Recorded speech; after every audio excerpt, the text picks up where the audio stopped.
Guys, Olympiad എക്സാംസിനെ കുറിച്ച് നമ്മൾ നേരത്തെ ഒരു വീഡിയോ ചെയ്തിട്ടുണ്ടായിരുന്നു. അതിന്റെ ലെവൽസ് ഏതൊക്കെയാണ്, അതിന്റെ ഡേറ്റ് എങ്ങനെയാണ് വന്നിട്ടുള്ളത് എന്ന് പറഞ്ഞിട്ട് ഇതിന്റെ സിലബസ് എല്ലാ കാര്യങ്ങളും ആ വീഡിയോയിൽ നമ്മൾ ഡിസ്കസ് ചെയ്തിട്ടുണ്ടായിരുന്നു.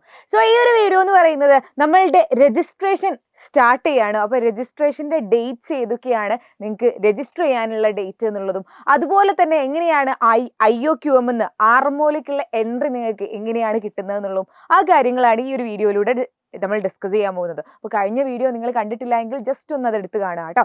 ഓക്കെ, അപ്പോൾ IOQM 2026ന്റെ രജിസ്ട്രേഷൻ സ്റ്റാർട്ട് ചെയ്തിട്ടുണ്ട്. അപ്പോൾ നിങ്ങൾക്ക് IOQM.mtai.org.in എന്ന് പറയുന്ന ഈ ഒരു വെബ്സൈറ്റിൽ കയറി കഴിഞ്ഞാൽ ഇതിൻ്റെ രജിസ്ട്രേഷൻ ഡേറ്റും സിലബസും അതുപോലെ ഫീസ് സ്ട്രക്ചർ അങ്ങനത്തെ എല്ലാ കാര്യങ്ങളും ഈ ഒരു വെബ്സൈറ്റ് ത്രൂ തന്നെ നിങ്ങൾക്ക് അറിയാൻ പറ്റും. അപ്പോൾ അതിൽ ഇമ്പോർട്ടൻ്റ് ആയിട്ടുള്ള കാര്യങ്ങളാണ് ഞാൻ പറയുന്നത്. എന്നാലും നിങ്ങൾ ജസ്റ്റ് ഒന്ന് എന്ത് ചെയ്യുക, ഈ ഒരു വെബ്സൈറ്റിൽ ഒന്ന് എൻ്റർ ചെയ്ത് നോക്കുക. ഇതിൽ എല്ലാ കാര്യങ്ങളും സിലബസ് മുതൽ എല്ലാ കാര്യങ്ങളും ഇതിൽ തന്നെ ഉണ്ട് കേട്ടോ. അപ്പോൾ ഇതിൽ നമുക്ക് ഡേറ്റ്സ് ഇതുപോലെയാണ് വന്നിട്ടുള്ളത്. സെൻറ്റർ രജിസ്ട്രേഷൻ, അതായത് സെൻറ്റർ രജിസ്ട്രേഷൻ എന്ന് പറഞ്ഞാൽ നിങ്ങളെ സ്കൂൾ അല്ലെങ്കിൽ ഏതൊരു സ്കൂളിലും നമ്മൾ അവരെ ഒളിമ്പ്യാഡ് ടീമിനെ അങ്ങോട്ട് അപ്രോച്ച് ചെയ്യാം. നമ്മളുടെ സ്കൂളിൽ ഒളിമ്പ്യാഡ് എക്സാമിനേഷൻ നടത്തിക്കോളൂ എന്ന് പറഞ്ഞിട്ട് നമുക്ക് എന്ത് ചെയ്യാൻ പറ്റും, നമ്മളുടെ സ്കൂൾസിന് അങ്ങോട്ട് അപ്രോച്ച് ചെയ്യാൻ പറ്റും. അപ്പോൾ ഈ ഒരു സ്കൂൾ സെൻറ്ററായിട്ട് കൊടുക്കാൻ വേണ്ടിയിട്ട് നമുക്ക് സ്കൂൾസിന് അപ്ലൈ ചെയ്യാനുള്ള ഡേറ്റ് ആണ് June 1 മുതൽ June 26 വരെ. ആ June 1 മുതൽ June 26 വരെ നിങ്ങളുടെ സ്കൂൾ ആയിക്കോട്ടെ ഏത് സ്കൂൾസിനും IOQM എക്സാം ഇവിടെ നടത്തിക്കോളൂ എന്ന് പറഞ്ഞിട്ട് അങ്ങോട്ട് അപ്രോച്ച് ചെയ്യാൻ പറ്റുന്നതാണ്. അതിനുള്ള രജിസ്ട്രേഷൻ്റെ ടൈമാണ്. ഇനി നമ്മളുടെ സ്റ്റുഡൻറ് എൻറോൾമെൻറ്റ് അറ്റ് സെൻറ്റർ, അതായത് നിങ്ങളുടെ സ്കൂളിൽ ഇപ്പോൾ IOQMന് സെൻറ്ററായിട്ട് കിട്ടി, IOQMൻ്റെ എക്സാം നടത്താൻ സെൻറ്ററായിട്ട് നിങ്ങളുടെ സ്കൂൾ കിട്ടുകയാണ് എങ്കിൽ, നിങ്ങളുടെ സ്കൂളിൽ IOQM എക്സാം നടക്കുന്നുണ്ട് എങ്കിൽ നിങ്ങൾക്ക് എന്ത് ചെയ്യാൻ പറ്റും, സ്കൂളിൽ പോയിട്ട് നിങ്ങൾക്ക് എന്ത് ചെയ്യാം, അവിടെ തന്നെ നമ്മളുടെ സ്കൂളിൽ തന്നെ ഉണ്ടെങ്കിൽ നമ്മളുടെ സ്കൂളിൽ നിന്ന് തന്നെ എക്സാം എഴുതുന്നതാണല്ലോ നമുക്ക് ഏറ്റവും ഈസി. അല്ലെങ്കിൽ നമ്മളുടെ അടുത്തുള്ള ഒരു സ്കൂളിൽ IOQM എക്സാം നടക്കുന്നുണ്ടെങ്കിൽ അവിടെ നിന്ന് എഴുതുന്നതാണല്ലോ നിങ്ങൾക്ക് കൂടുതൽ ഈസി. അപ്പോൾ നിങ്ങൾക്ക് എന്ത് ചെയ്യാൻ പറ്റും, നിങ്ങൾക്ക് ആ സ്കൂളിൽ പോയിട്ട് നിങ്ങൾക്ക് ഈ ഒരു സെൻറ്ററാണ് നിങ്ങൾക്ക് വേണ്ടത് എന്ന് പറഞ്ഞിട്ട് നിങ്ങൾക്ക് ആ ഒരു സെൻറ്റർ നിങ്ങൾക്ക് രജിസ്റ്റർ ചെയ്യാൻ പറ്റും.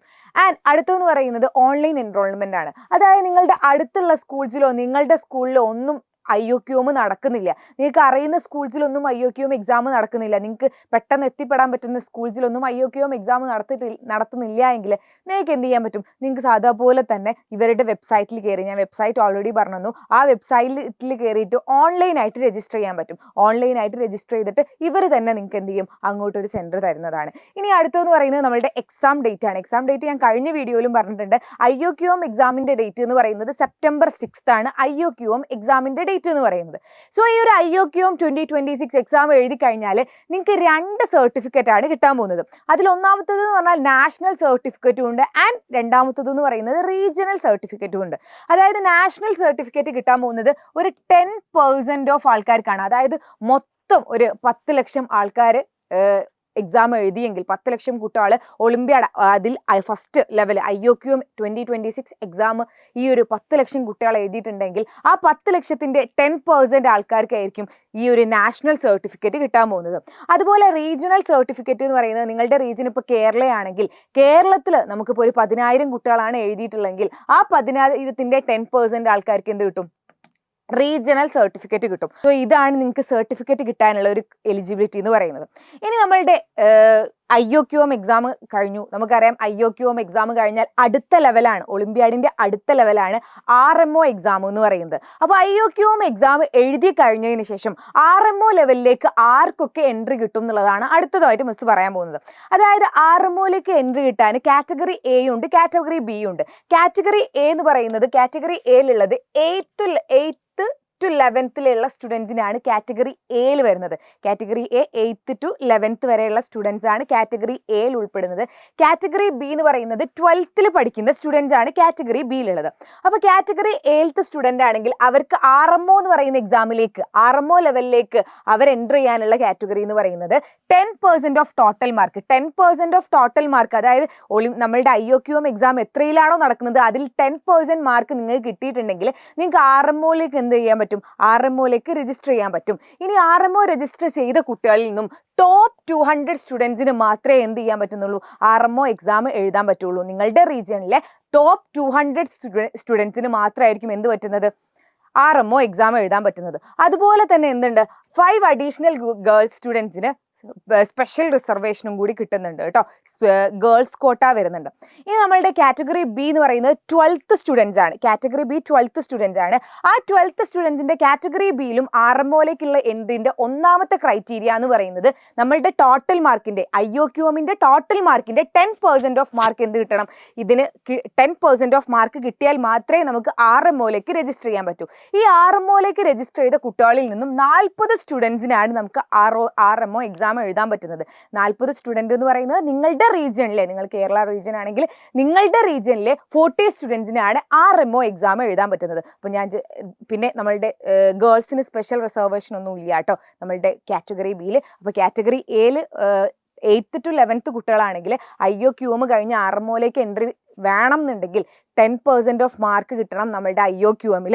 അതുപോലെ തന്നെ ആ 10% മാർക്ക് കിട്ടിയതിൽ 200 സ്റ്റുഡൻസിനെയാണ് ഒരു റീജിയനിൽ നിന്നും സെലക്ട് ചെയ്യുന്നത്. ദെൻ കാറ്റഗറി ബി ആണെങ്കിലും 10% ഓഫ് ടോട്ടൽ മാർക്ക് കിട്ടിയാൽ മാത്രമേ നമുക്ക് എന്ത് ചെയ്യാൻ പറ്റുള്ളൂ?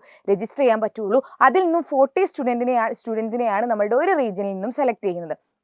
സോ ഇതാണ് നമ്മളുടെ IOQM എക്സാമും അതുപോലെ IOQM എക്സാം കഴിഞ്ഞിട്ട് RMOയിലേക്ക് നിങ്ങൾക്ക് രജിസ്റ്റർ ചെയ്യാനുള്ള ക്രൈറ്റീരിയ എന്ന് പറയുന്നതും. സോ ഇതൊന്ന് നോട്ട് ചെയ്ത് വെക്കുക. ആൻഡ് ഓൾസോ ഈ ഒരു എക്സാം എന്ന് പറയുന്നത് അല്ലെങ്കിൽ നാഷണൽ ഒളിമ്പ്യാഡ് എന്ന് പറയുന്നത് നിങ്ങളുടെ ലൈഫിൽ തന്നെ ഏറ്റവും പ്രഷ്യസ് ആയിട്ടുള്ള ഒരു കാര്യമായിരിക്കും. ബിക്കോസ് നിങ്ങൾക്ക് IITസിലേക്കൊക്കെ നേരിട്ട് എൻട്രി ഇപ്പം തന്നെ 8th പഠിക്കുന്ന ഒരു കുട്ടിയാണെങ്കിൽ ഇപ്പം തന്നെ IITയിലേക്കുള്ള എൻട്രി നിങ്ങൾക്ക് കിട്ടുകയാണ്. ഇനി നമ്മളുടെ എല്ലാ ആൾക്കാരും IITs ഒക്കെ നമുക്ക് സ്വപ്നം ഫ്യൂച്ചറിൽ ഇങ്ങനെയാവണം എന്ന് പറഞ്ഞ് സ്വപ്നം കണ്ടിരിക്കുമ്പോൾ നിങ്ങൾ ഈ ചെറിയ ക്ലാസ്സിൽ തന്നെ നിങ്ങൾ അവിടെ എത്തിപ്പെടുകയാണ്. അവിടേക്കുള്ള എൻട്രി നിങ്ങൾ ഫുള്ള് സെറ്റാക്കിയിട്ട് കീശയിലിട്ട് വെക്കുകയാണ്. അപ്പോൾ മക്കൾ ഒരു അടിപൊളി അവസരമാണ്. ആരും ഇത് പാഴാക്കരുത്.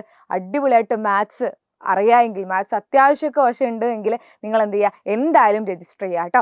ഓൾസോ ഇത് ഈ ഒരു IOQM ആയിക്കോട്ടെ അല്ലെങ്കിൽ നമ്മളുടെ ഒളിമ്പ്യാഡിൻ്റെ ഓരോ ലെവൽ എക്സാംസ് ആയിക്കോട്ടെ, ഇന്ന് നമ്മളുടെ ഒരുപാട് കോമ്പറ്റേറ്റീവ് എക്സാം നിങ്ങളുടെ മുന്നിലേക്ക് വരുന്നുണ്ട്. ഈ ഒരു എക്സാംസിനൊക്കെ നിങ്ങളെ പ്രാപ്തരാക്കാൻ വേണ്ടിയിട്ടാണ് നമ്മളുടെ എഡ്യൂപോർട്ടിൻ്റെ ഫൗണ്ടേഷൻ കോഴ്സ് എന്ന് പറയുന്നത് കേട്ടോ. അപ്പോൾ ഈ ഒരു ഫൗണ്ടേഷൻ കോഴ്സ് എന്ന് പറയുന്നത് നിങ്ങൾക്ക് നിങ്ങളുടെ ലെവൽ എത്രത്തോളം നിങ്ങൾക്ക് ഉയർത്താൻ പറ്റൂ അതിനുള്ള ഒരവസരമാണ് ഈ ഒരു ഫൗണ്ടേഷൻ കോഴ്സിലൂടെ നമ്മൾ തരുന്നത്.